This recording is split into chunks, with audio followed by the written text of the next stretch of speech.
ที่นาแกงหลังมองมีฟังเสียงโหมาลัดโซ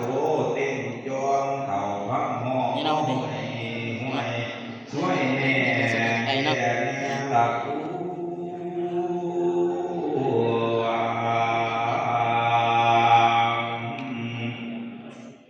หมาหมักทำข้าสุนน้องอีเด่นจองถุงไล่พลันยันตายเต็ดหอยขึ้นต้นน้อยนั่นกับโคน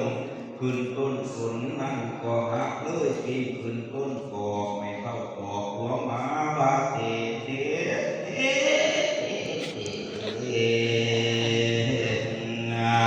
อันจังพังเก่า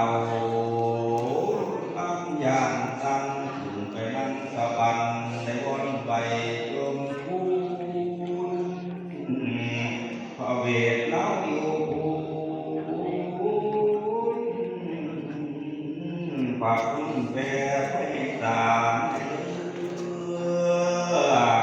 เพื่อนตาจานมาถึงเบิ่งพระโพธิขันเจ้า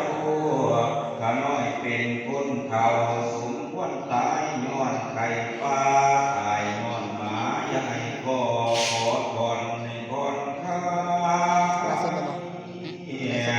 เจตบุตรวงใหญ่มาหอดแต่ยินเสียง บ่ทันจังเลย จิตไว้เปลี่ยนเตียงนี้